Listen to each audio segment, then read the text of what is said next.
حي على الفلاح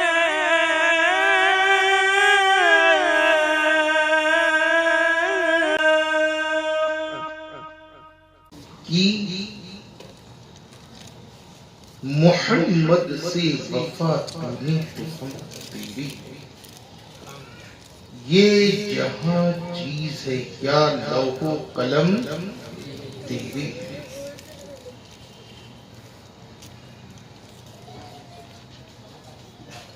واہ کیا مرتبہ اے غوث اعظم تیرا، اونچے اونچوں کے سروں سے قدم اعلیٰ تیرا، اور سر بھلا کوئی کیا جانے کہ ہے کیسا تیرا. اولیاء ملتے ہیں آنکھیں وہ ہے تلوار تیرا. پر گرداب بلا افتادہ کشتی، ضعیفانو شکستہ راہ تو پشتی. بحق خواجہ عثمان ہارون مدد کن یا معین الدین چشتی. حضرات، آج کی 9ویں مجلس ہے. غوث اعظم رضی اللہ تعالیٰ کے دیوانے حاضر آئے. میں نے جو قرآن پاک کی تلاوت کی، اہدنا الصراط المستقیم، اے اللہ ہمیں سیدھا راستہ چلا. اللہ تعالیٰ سورہ فاتحہ میں ہمیں دعا مانگنے کا طریقہ بتا رہا ہے.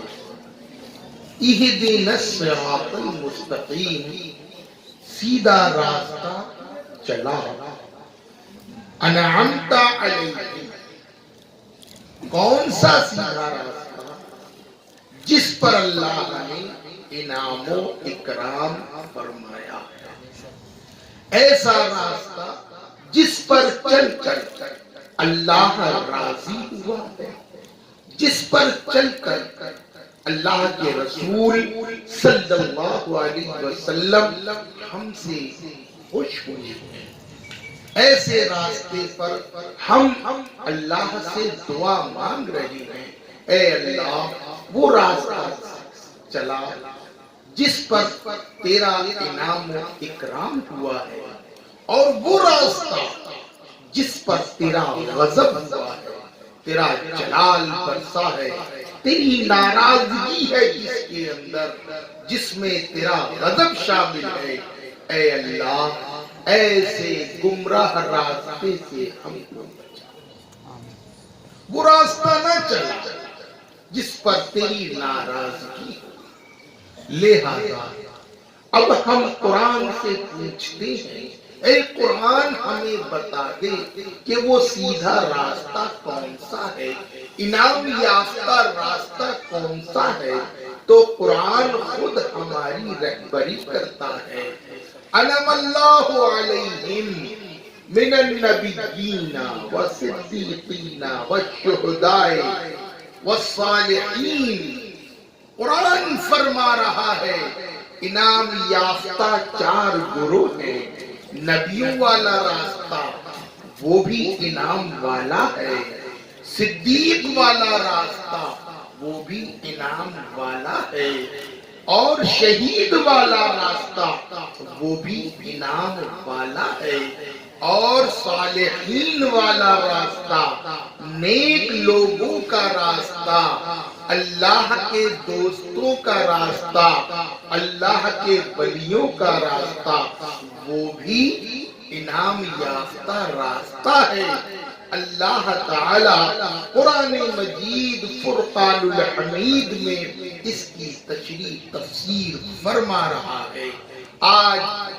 آج ہم نبیوں والے راستے پر چلے تو بخشے جائیں گے، صدیق والے راستے پر چلے تو بخشے جائیں گے، اور شہید والے راستے پر چلے تو بخشے جائیں گے، اور ولیوں والے راستے پر چلے تو بخشے جائیں گے۔ اب حضرات ہمیں یہ دیکھنا ہے کہ یہ ولیوں والا راستہ جس پر آج ہم لوگ یہاں اکٹھا ہوئے ہیں، یہ کون سا راستہ ہے، یہ کیسا راستہ ہے، یہ انعام والا راستہ کیسا ہے، ان پر ہمیں کیسا چلنا ہے۔ حضرات محترم، ان محفلوں کو سجانے کا مقصد ہی یہی ہوتا ہے کہ ہم ولیوں کے راستے پر چلیں، ولیوں کے کہنے پر چلیں، کیونکہ ہمیں ان سے دلی محبت ہوتی ہے، اور جن سے دلی محبت ہوتی ہے ان کی بات کو آدمی بڑی آسانی کے ساتھ قبول فرماتا ہے۔ غوث اعظم سے آپ کو محبت ہے، آپ اپنے گھر چھوڑ کر اس محفل میں اس سردی کے اندر ٹھنڈ کے موسم میں آئے ہیں، لہذا ہم اب دیکھیں کہ غوث اعظم رضی اللہ تعالیٰ عنہ کا راستہ کون سا ہے۔ ہم آج دیکھتے ہیں کہ غوث اعظم کا طریقہ کیا تھا۔ آج ہمیں یہ دیکھنا ہے کہ غوث اعظم اپنی زندگی میں کیا کیا کرتے تھے۔ آج ہمیں یہ دیکھنا ہے کہ غوث اعظم کی تجارت کیا تھی۔ آج ہمیں دیکھنا ہے کہ غوث اعظم اپنی زندگی کیسے گزارتے تھے۔ حضرات محترم، اللہ قرآن میں ولیوں کے راستے کو بھی انعام یافتہ راستہ بتا رہا ہے۔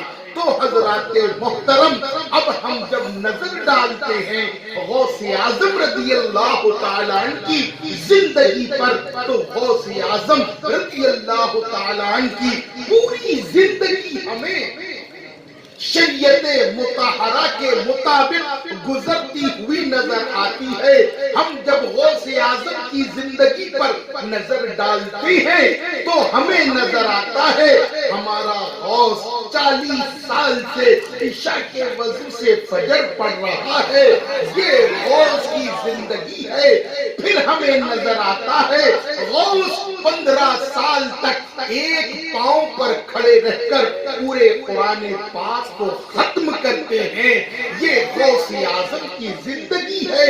جو شخص 5 وقتہ نماز پڑھ رہا ہو اس کے طریقے پر چلا جائے۔ اب ہم اپنی زندگی میں دیکھیں ہم کتنے پابند نماز ہیں، ہم اپنی زندگی میں دیکھیں غوث اعظم کے طریقے پر کتنے چلنے والے ہیں۔ آج غوث کا نعرہ لگانے والے، آج غوث اعظم کا وہ عمل دیکھیں جب غوث اعظم جمعہ کے دن مسجد کی طرف جا رہے تھے، راستے کے اندر تیز بو والی شراب جو اس وقت کے بادشاہ وقت کے لیے اسپیشل تیار کی گئی تھی، گدھوں کے اوپر سپاہی لے کر جا رہے تھے۔ غوث اعظم کو دیکھا تو گدھوں کو مارنے لگے۔ میرے غوث نے ان سپاہیوں کو حکم دیا رک جاؤ، لیکن وہ سپاہی رکے نہیں، فوراً اپنے گدھوں کو تیزی کے ساتھ مارنے لگے، بھگانے لگے۔ میرے غوث کا تصرف دیکھو، میرے غوث کی کرامت دیکھو، میرے غوث کی طاقت دیکھو۔ اللہ نے وہ طاقت دی۔ آپ فرماتے ہیں کہ اے گدھو تم رک جاؤ۔ جیسا ہی حکم ہوا گدھے ایک جگہ پر کھڑے ہو گئے۔ سپاہیوں نے بہت مارا لیکن آگے بڑھ نہیں رہے ہیں۔ میرے غوث نے ایک جلال کی نظر ان سپاہیوں کے اوپر ڈالی۔ وہ سپاہی پیٹ کے درد سے، درد قولین سے زمین پر مرغ بسمل کی طرح لوٹنے لگے، آپ سے معافی مانگنے لگے، توبہ کرنے لگے۔ میرے غوث نے جو نظر ڈالی تو ان کی حالت خراب ہو گئی۔ دوسری نظر اس تیز بو شراب پر ڈالی، جلال کی نظر، وہ شراب جو ہے سرکے میں بدل گئی۔ کیا اس سے کیا کیا معاملہ نظر آیا کہ غوث اعظم سخت برہم ہے شرابی سے. شراب کو منع کیا گیا ہے پینے سے. شراب جس نے پیا اس کی زندگی جہنم بن جاتی ہے. خدا اس کے رسول صلی اللہ علیہ وسلم دونوں ناراض ہوتے ہیں. جس کے پیٹ میں ایک قطرہ شراب کا چلا گیا اس پر جنت حرام ہو گئی اور جہنم اس پر لازم ہو گئی. لہذا شرابی کے تعلق سے ایک حدیث پاک میں آتا ہے کہ جو شراب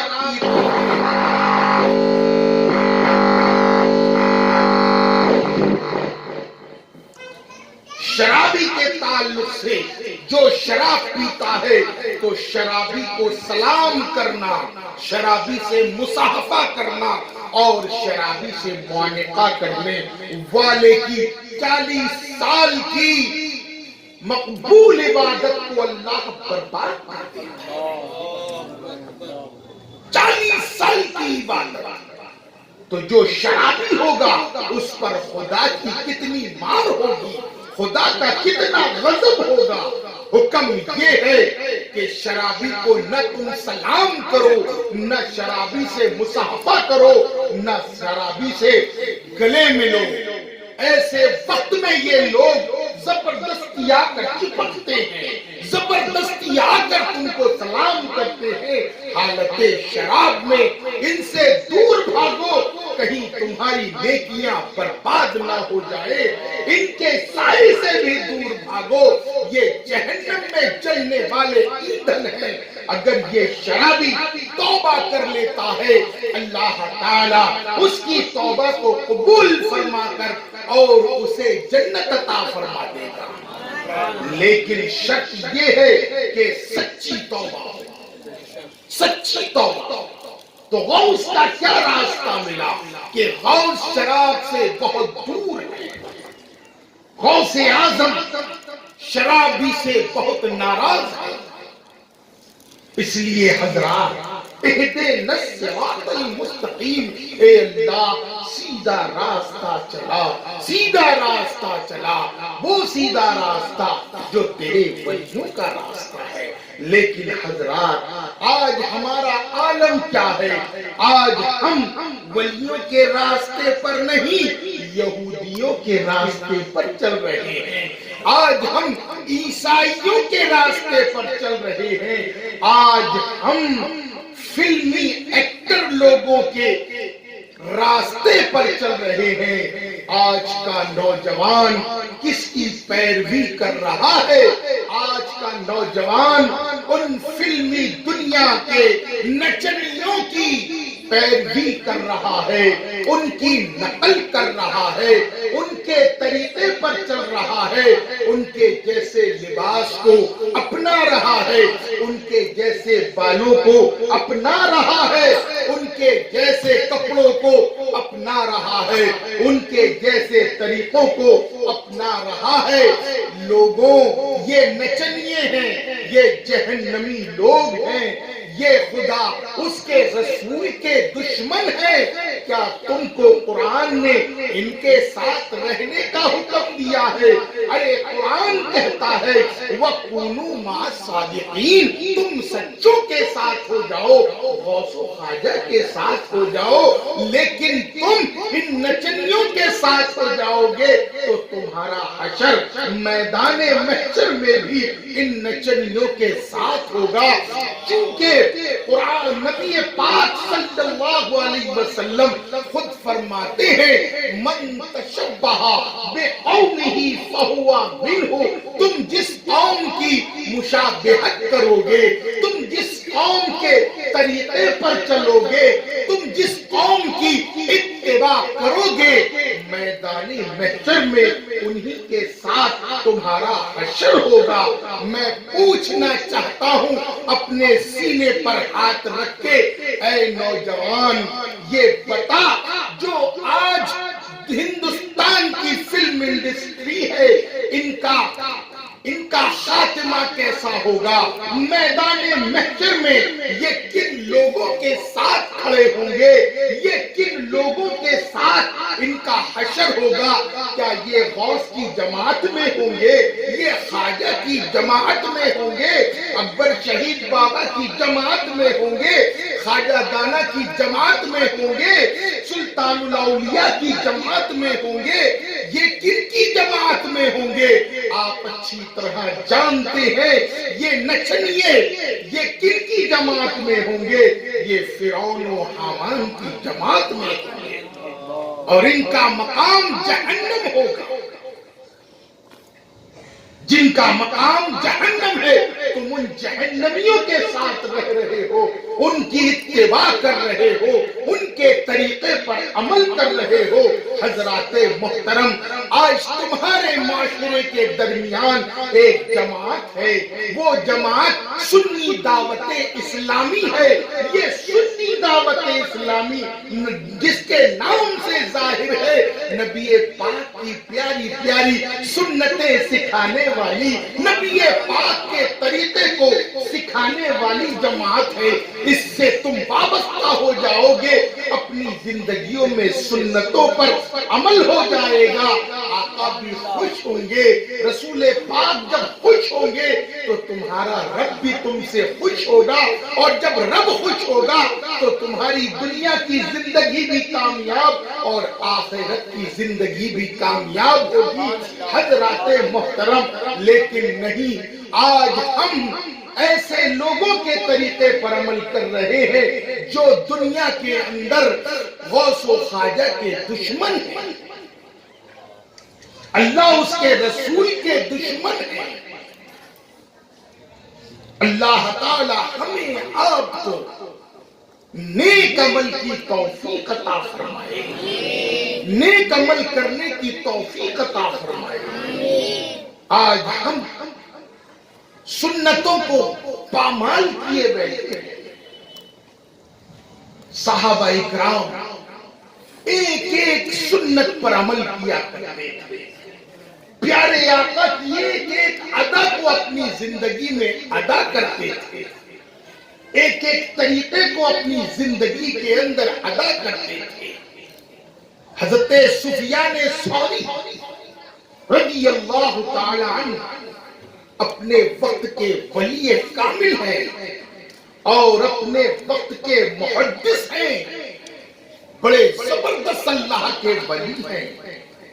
آپ جلدی میں تیزی کے ساتھ مسجد میں جب داخل ہوئے تو آپ سے غلطی سے، بھول سے الٹا قدم مسجد میں چلا گیا، ویسے ہی آواز آئی، اے سور! سور کہتے ہیں بیل، کیا کہتے ہیں؟ بیل کو کہتے ہیں سور۔ آپ نے فوراً توبہ کی اور الٹا پاؤں نکال کر سیدھا پاؤں رکھا۔ اللہ والوں کو اللہ فوراً انتباہ فرما دیتا ہے، مگر آپ کی خاک ساری یہ آپ نے اپنے نام کے آگے سوری لگا دیا۔ سفیان ثوری، آپ نے اپنے نام کے آگے، لیکن جو بھی نام لیتا ہے ادب کے ساتھ لیتا ہے، کسی کو لفظ بیل کا خیال ہی نہیں آتا ہے۔ حضرت سفیان ثوری رضی اللہ تعالی عنہ، یہ وہ لوگ ہیں جن سے اللہ راضی ہے، وہ اللہ سے راضی ہے۔ کیوں راضی ہیں؟ کہ ان کی ایک ایک زندگی، ایک ایک طریقہ رسول پاک کے سنتوں کے مطابق تھا۔ ارے ہمارے خواجہ ہند کا راجہ جس نے 60 سال پوری زندگی میں شادی نہیں کی، تو آقا نامدار فرماتے ہیں، اے معین الدین، کیا تو ہماری سنت کو ادا نہیں کرتا؟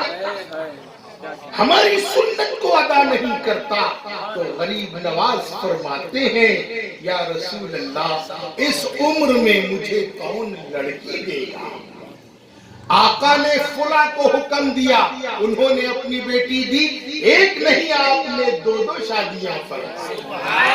تو نبی کے طریقے کو، سنتوں کو اللہ کے ولی اپناتے تھے۔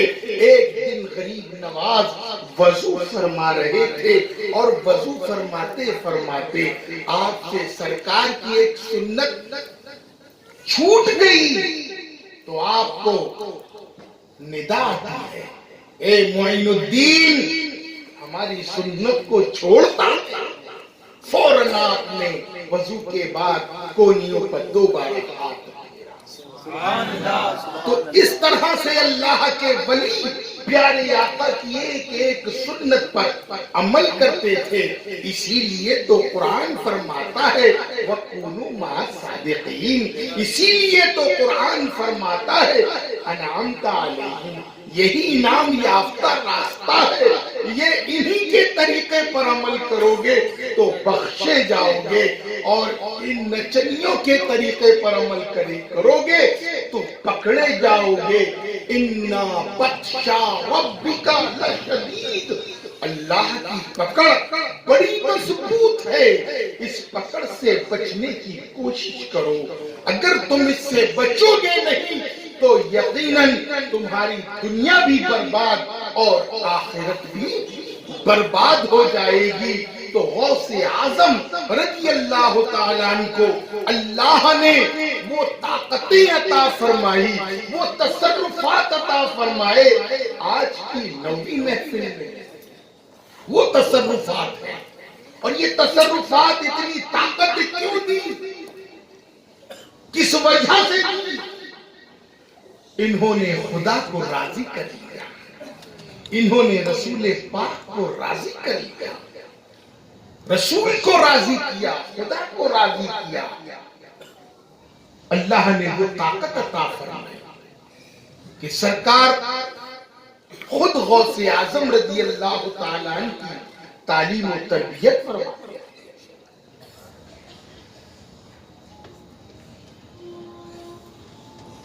آپ کو وہ حدیث یاد ہے، کل ہی سنایا میں نے، کہ جب کوئی بندہ کثرت نوافل کے ذریعے اللہ کا قرب حاصل کرتا ہے تو اللہ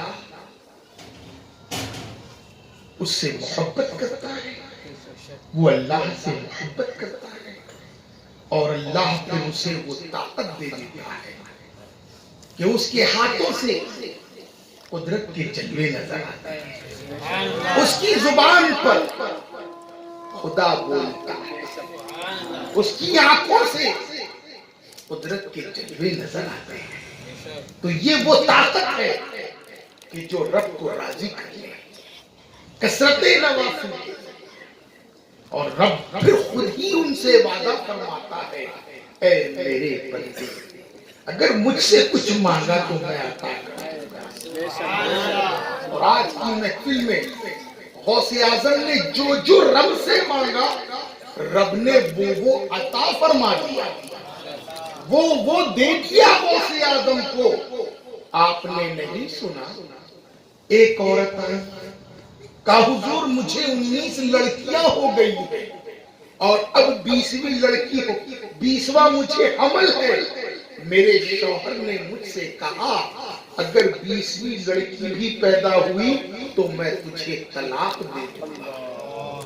یہ بڑی جہالت ہے، اس میں کوئی لڑکی کا کیا قصور، اس میں عورت کا کیا قصور، یہ تو قدرت کی طرف سے ہے۔ مگر جاہل ہمارے عوام، ہمارے بھائی جاہل اس میں عورت کا قصور سمجھتے ہیں، جبکہ جتنی ذمہ داری عورت کی ہے اتنی ذمہ داری آدمی کی بھی ہے، جتنا حصہ عورت کا ہے اتنا ہی حصہ آدمی کا بھی ہے، لیکن جہالت ہے، ظلم کرنا آدمی کی فطرت میں ہے، لہذا وہ اپنی عورت پر ظلم کرتا ہے۔ کہا اگر 20ویں اور لڑکی ہوئی تو میں تجھے طلاق دے دوں گا۔ افسوس غوث اعظم کی بارگاہ میں وہ عورت آ کر استغاثہ کرتی ہے، میرا غوث فرماتا ہے ٹھیک ہے جا،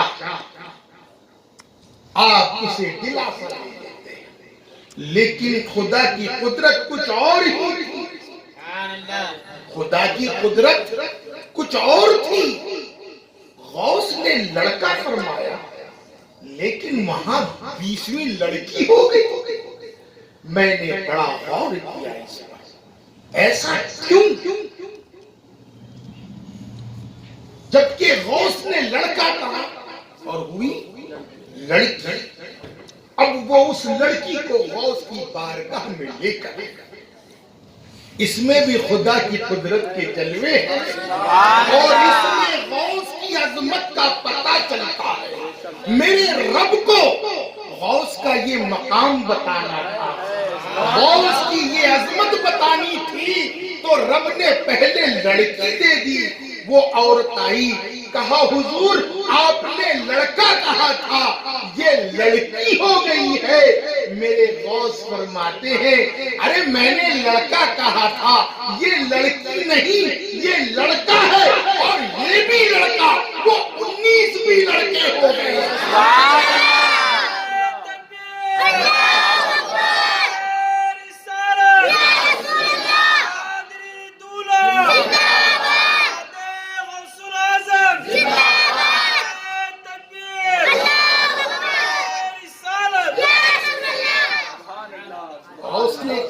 یہ لڑکا ہے، دیکھ۔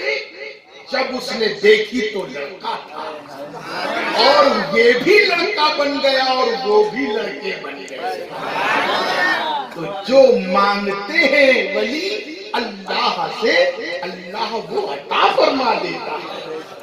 آپ نے پوری کے پوری جنس ہی بدل کر رکھی، یہ ایسی مدد ولی فرماتے ہیں۔ اور یہ خبیث کہتے ہیں کہ رسول کے چاہنے سے کچھ نہیں ہوتا۔ یہ خبیث لکھتے ہیں اپنی لٹریچر میں، اپنے کتابوں میں، کہ خود رسول کے چاہنے سے کچھ نہیں ہوتا۔ ارے دیکھ، رسول تو بہت دور، غلام رسول جو چاہتے ہیں اللہ وہ فرما دیتا ہے۔ سبحان اللہ، سبحان اللہ، اللہ اکبر۔ ارے حضرت ابن عربی رحمت اللہ علیہ اپنے وقت کے بہت بڑے ولی، ان کے والد محترم غوث اعظم کی بارگاہ میں آئے، کہا حضور اولاد نہیں ہے، دعا فرمائے۔ اولاد نہیں ہے، دعا فرمائے۔ اب غوث نے لوح محفوظ پر دیکھا تو کچھ نظر نہیں آیا۔ کبھی نظر نہیں آتا، مانگ لیتے ہیں،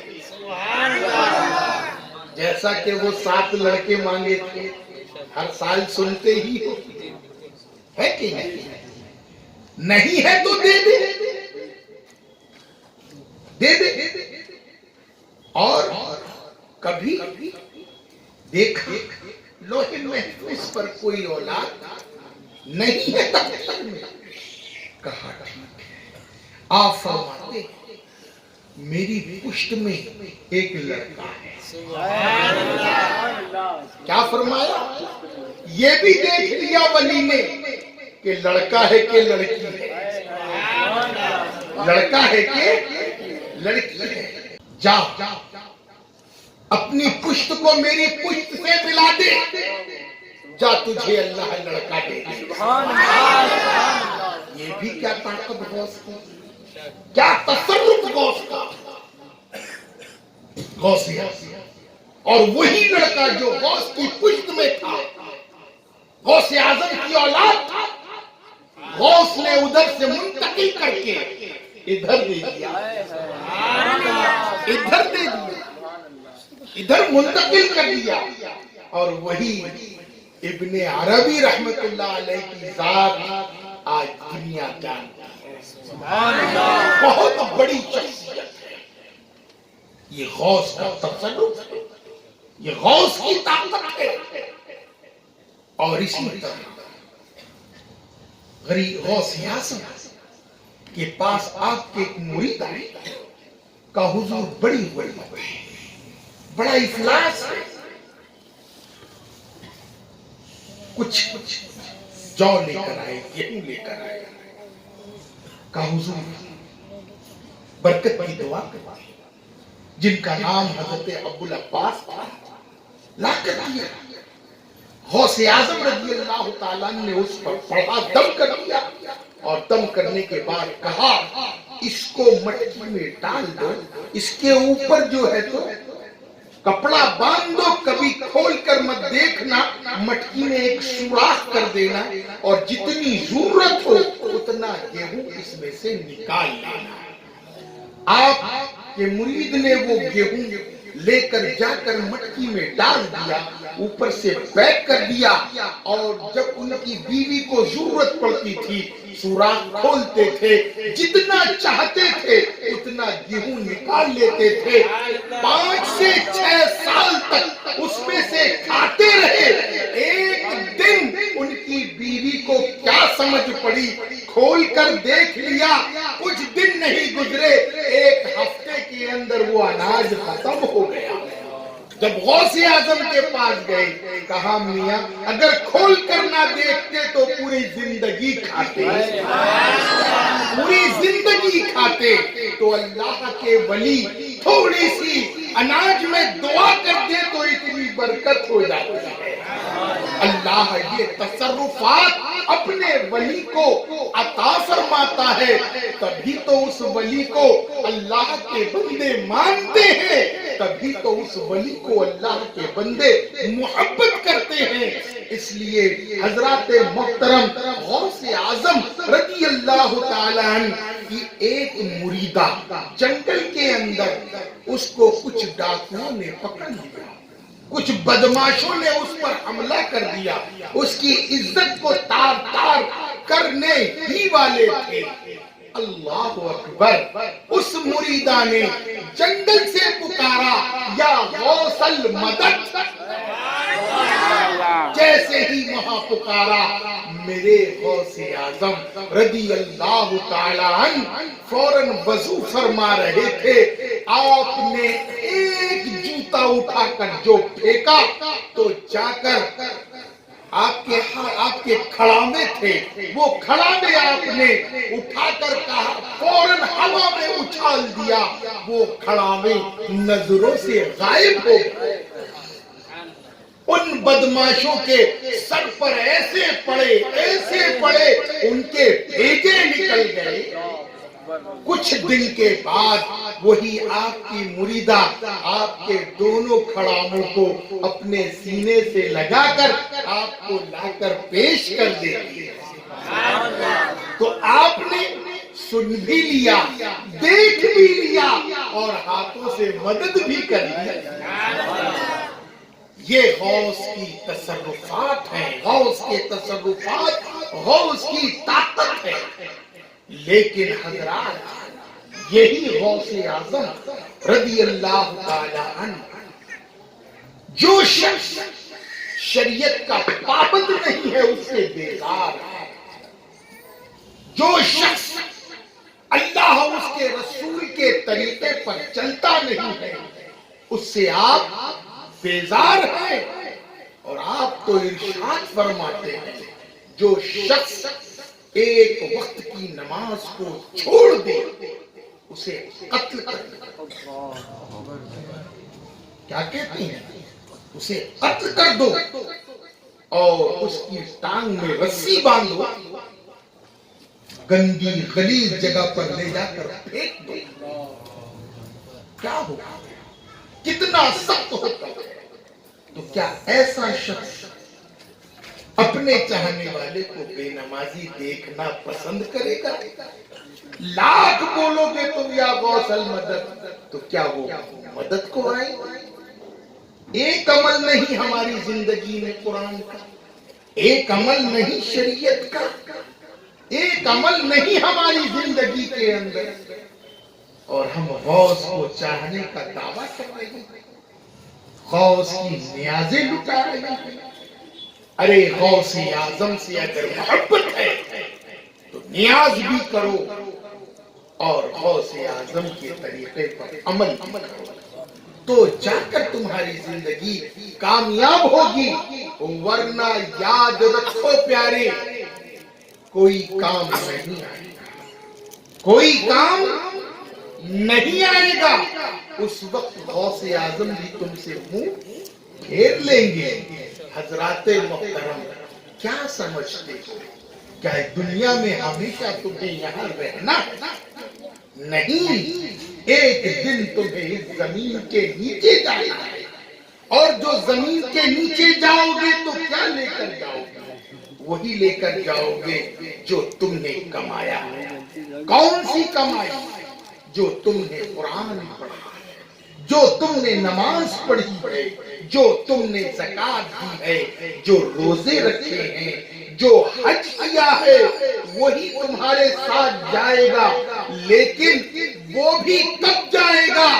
اس حج میں خلوص ہوگا، وہ نماز میں خلوص ہوگا، وہ زکات میں خلوص ہوگا، ان نیکیوں میں خلوص ہوگا، خالص خدا کے لیے ہوگی، تو ہی وہ تمہارے کامیابی کا ذریعہ بنے گی۔ اور تم نے حاجی کہلانے کے لیے حج کیا، منہ پر مار دیا جائے گا۔ سخی کہلانے کے لیے زکات بانٹا، منہ پر کہلا پھینک دیا جائے گا۔ نمازی کہلانے کے لیے نماز پڑھی، منہ پر مار دیا جائے گا۔ اگر یہ سب کرنا ہے تو خالص اللہ کی محبت میں، رسول پاک کی محبت میں کرنا ہوگا، اللہ سے ڈرنا ہوگا، رسول پاک سے محبت کرنا ہوگا، تب جا کر تمہاری زندگی کامیاب ہوگی۔ نہیں تو یاد رکھو پیارے، یہ محفلوں میں آنا کوئی معنی نہیں رکھتا، وقت گزاری کرنا کوئی معنی نہیں رکھتا۔ آؤ تو کچھ سیکھ کر جاؤ، کچھ لے کر جاؤ، ورنہ یہ حال ہے اوندھے گھڑے پر پانی ڈالا جا رہا ہے، کوئی اثر نہیں۔ اس کان سے سنے، اس کان سے نکال دیا، لیکن ہمارا حق تو ادا ہو گیا، ہماری پکڑ سے ہم بچ گئے۔ تم اپنی فکر کرو، تم اپنی فکر کرو، اے نوجوان، اے میری ماں، اے میری بہنوں، اے میری بیٹیوں، اے میرے بھائیوں، اے میرے بزرگوں، برائے مہربانی اپنی زندگیوں کے اندر اللہ کا ڈر پیدا کرو، رسول پاک کی محبت پیدا کرو، غوث و خواجہ کی محبت پیدا کرو۔ لیکن کون سی؟ حقیقی محبت ہو، سچی محبت ہو، زبانی جمع خرچ والی محبت نہیں ہو، اپنے مطلب کی محبت نہیں ہو، سچی محبت ہو۔ اللہ تعالی ہمیں آپ سب کو نیک عمل کی توفیق عطا فرمائے، اہدنا الصراط المستقیم پر چلنے کی توفیق عطا فرمائے، غوث و خواجہ کے ساتھ ہمارا میدان محشر میں حشر فرمائے۔ وما علینا الا البلاغ۔ حي على